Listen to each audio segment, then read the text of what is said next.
Assalamu alaikum rahmatullahi wa barakatuhu. This is Brother Mushtaq with the Islamic Center of Bowmanville. Now, today I have one of the youth leaders involved with the Islamic Center of Bowmanville, Yusuf. Yusuf, how are you, man? I know this is their first time. I've been joking with you off air relentlessly about putting you in the hot seat. You are now in the chair. We're just doing this, segment on the Islamic Center of Bowmanville. You have been an integral part of the team. You were mentioning, off air, you're the same age as my son, 14 years old. So as a youth, let's get right to it.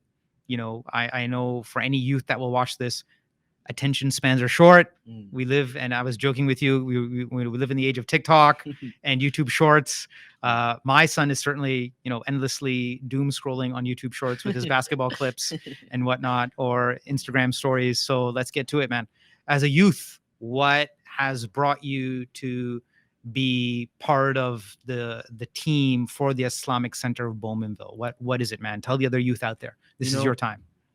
I heard this one time where there was a man and he had a dream of changing the world. Okay.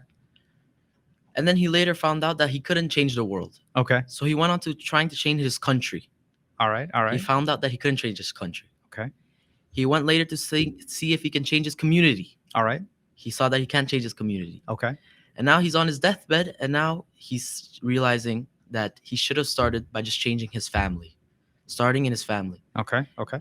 So I really took that, and I thought, instead of going straight to a bigger picture, start slowly and start from your own family, start from your own self. Right. Improve yourself, and you'll be able to change the bigger picture. Okay.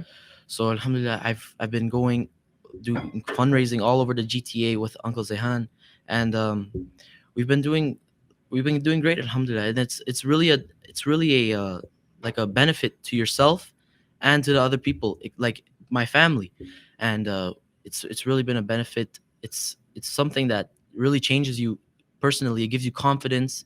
It gives you responsibility, right? And it teaches you to be like a good person in total. Right. So now, for any youth, for any teen, preteen, teenager, going through adulting, or young person or young adult, the whole spectrum. Probably what automatically comes to mind is community hours, right? If you're still in school, Yusuf is already laughing. Let's just switch the camera over to him. He's already smiling and laughing. So outside of the community hours, what other benefit is there? You said, and it's a beautiful story just to illustrate the point. If you can't change the world, at least start with change from within. Exactly. Then have that go out to your family. And yes, I'll be the first to say, family can be any definition of what you make it to be. Whether your friend circle, we're always saying, and this is the stuff of movies and of other podcasts and of books, your family is what you make of it, right?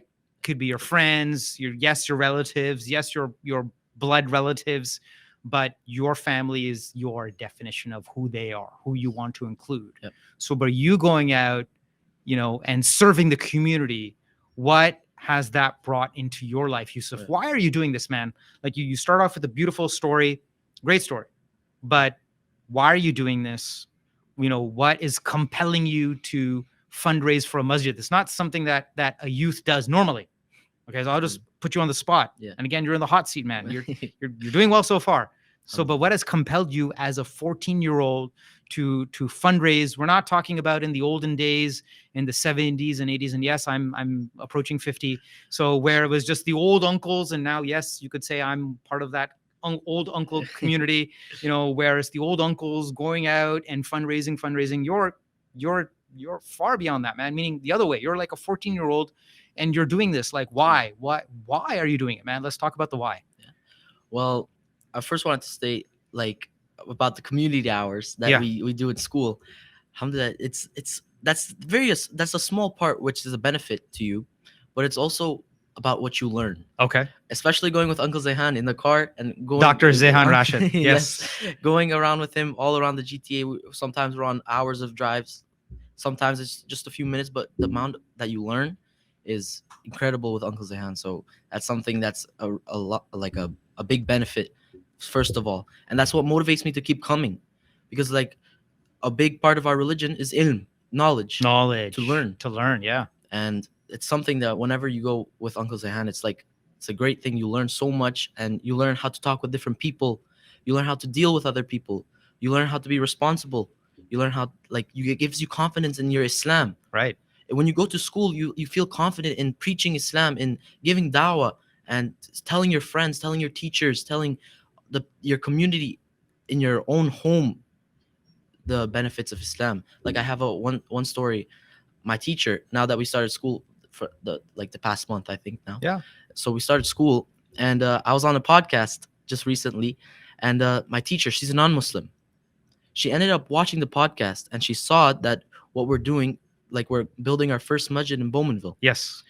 and she said it gave her the goosebumps because it was something crazy to her that we're building our first mosque there. So she ended up watching the entire podcast and learning more about what we're doing. And she said herself, a non-Muslim, she said this is such a benefit to the community. She ended up donating herself. Powerful. Subhanallah. Powerful, I know. Yusuf. So then let me reframe it a little bit, and I'll put it into a worldly context, and I'll look into the camera. When you pay for leadership training, right? Yeah. And now when you're going to school for what we as some of the older generation called soft skills, of leadership, coaching and mentoring, as you're already saying, you have a great mentor in Dr. Zehan Rashid, a pillar of the community for Bowmanville. You are helping establish the first masjid in the community. That all to say, look, we as parents, or we as part of an older generation, we want our children to go through that leadership training. We want them to have those soft skills and how to communicate effectively. Whether it's a paid course or it's part of your school or it's part of your school curriculum, we all recognize now in 2024 that being a leader is all about effective communication. Oh, yeah. It's about conveying your vision, your mission, and helping that, making sure people understand it so they can execute it. Oh, yeah. That is the very definition of teamwork, right? That's what a very highly paid CEO does for a 10,000 person organization, right? Yeah. Let's just put it in worldly terms. The CEO of, people are going to really get me on this one, but the CEO of Starbucks, I'm only using this as an illustrative example, was the former CEO of Chipotle, right? And people are saying, wow, this guy can work magic. But it was clearly all about communicating a vision and now executing that down to the store level. And, people love the restaurants, yada, yada, blah, blah, blah. He's going to work his magic, right? So I'm saying that communication is key. Leadership is key. This is what is helping you as a 14-year-old youth, as a youngster, to say, wow, I'm actually gaining those skills in a very practical way. Right, Yusuf? Yeah. What else is bringing you to help fundraise for Bowmanville's first masjid? There's got to be more. Yeah. Well, another a big thing of it is that you see the other youth who follow you behind, who see there just had to be one person who had to push, and then everyone else starts going. Okay. We saw a lot of youth now. We all have been waiting to come to different fundraisers. Sometimes we don't have space in the car because lots of different people want to come volunteer. Mashallah, it's been something that it just had to be one person who had to like take that step and like do something, and the other people see after that like it's something that it's fun. It's not just going around and asking for money. It's fun. You learn, like I said before, like it gives you confidence, responsibility, Right. and it teaches you to be a trustworthy person, like our Prophet Sallallahu Alaihi Wasallam was.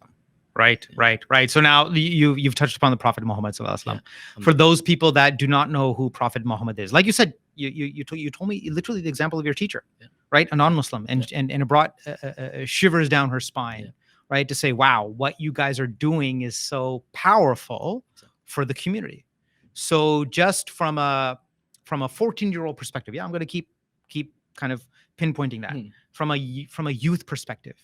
What is it that makes you want to follow the Prophet Muhammad Sallallahu Alaihi Wasallam? This I'm sure will be helpful for other youths for Muslims and non-Muslims alike. So bring that kind of youth perspective. What is it in 2024 in this day and age when people say, and you see other YouTube shorts or clips on the YouTube, oh hey, I'm doing dawah, I'm inviting people to Islam, right? You are inviting people to Islam. You just said it, right? So what is it that it makes Prophet Muhammad, peace and blessings be upon him, so relevant in 2024? Yeah.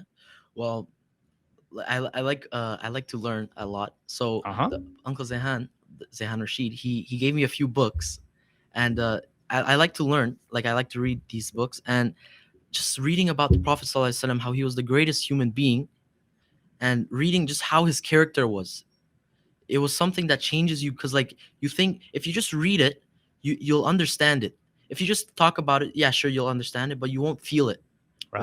When you read about how the Prophet Sallallahu Alaihi Wasallam, he was acting with his family, with his wives, with his community. Everyone loved him, even before he gained prophethood. Right. People loved him. He was known as the most trustworthy. So you can see from there that he was a great human being, just in general, before Islam, before he started giving dawah to the people. Right. People loved him. They knew he was a great person. So this is what drives me to do like him, because he is the greatest human being. Amazing. So that drives you to do something with your own self. So nice. Well said, Yusuf. And I'll just add a little bit more color commentary here, just to help the Muslims and those who want to learn more about Islam, non-Muslims or people who are just interested. At least you've heard the name Muhammad, peace and blessings be upon him, in various spots, whether in books or in other YouTube shorts or clips, or maybe you've just had an interest overall in Islam. I'll just put it at a very high level, Yusuf, that this was the one man who transformed an entire region to become a nation, the city of Medina. And in the later stage of his prophethood or leadership, let's just put it in worldly terms, leadership. If you don't want to look at it from a religious or spiritual angle, I'll say from a leadership perspective, he actually codified and put into effect the laws that governed an entire nation, an entire city at that time. Medina, which is around still to this day, just look at any map, Google it. For those of you who do not know, it is still a city. Back then, it was a nation unto itself, now a city. But he had to bring about laws. He had to bring about the characteristics of what would govern an entire nation. And how did he do this? He did this through his character, right? He did this through his character. He did this through who he was being a leader. So, and yes, I would say educate yourself. This might be a little bit, one-sided or biased. There are other aspects and angles, and I recommend that you educate yourself, learn from authentic sources, learn from books. And now, Yusuf, let's bring it back full circle to the Islamic Center of Bowmanville. Give us, as your 14-year-old self, a message to the youth, a message to adults. What is the most impactful thing that the Islamic Center of Bowmanville's first masjid, will do for the community, with funding, to make it a reality? You're fundraising hard, you're spending countless hours doing, numerous trips across the GTA. So you're committed. We understand. You love to learn. It's a learning experience for you as a youth. This is what I think many youth want. They want to learn. They want to learn from their elders, right? I mean, this is why youth go to school. This is why school is part of everyday existence. The youth want to learn, right? So this is a very practical set of learning experiences for you. But quickly tell the audience, we're gonna make sure these are short clips as well. You can watch the entire length of this episode, but what is it about the Islamic Center of Bowmanville that you are volunteering your precious time, and why is it that you want other people to donate, and why is it that you want other people to get involved?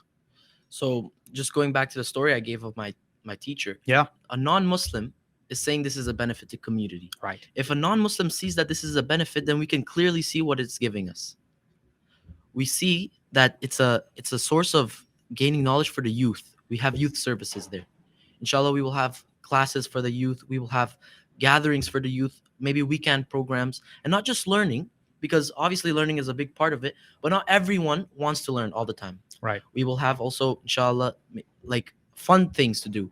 We can have things like basketball. We can have things like football, and we can do fun things that the youth would want to do, as well as learning with it. Right. So this is also like a great part of it for the youth, and also a lot of great things for the elders and for the everyone else. All right. And a lot of great services we have in this new masjid, inshallah. And I Okay. just encourage everyone to donate any small amount they can, inshallah. And So, that's Yusuf, this is just me providing a little bit of education and training. Your camera is right here. Okay, so I want you to in the last 30 inshallah. seconds of this segment, look straight into the camera here Yes. and just give like your message to the community. Your Yeah. final message here. Yeah. Camera's right here. Look straight Yes, into it, man. Inshallah. Go ahead.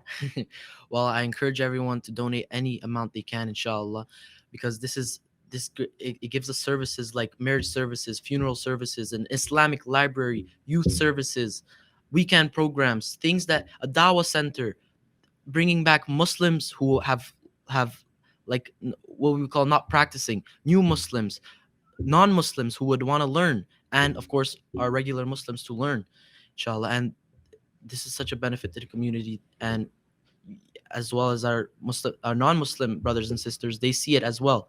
So we should see it as well, and we should do anything we can to donate and just to benefit from this. Make dua, inshallah, and of course donate, inshallah. Jazakallah. All right. Jazakallah khair. Jazakallah khair. The website is icbmasjid.com. That's the Islamic Center of Bowmanville Masjid. So donate and donate whatever you can. Inshallah. Jazakallah khair.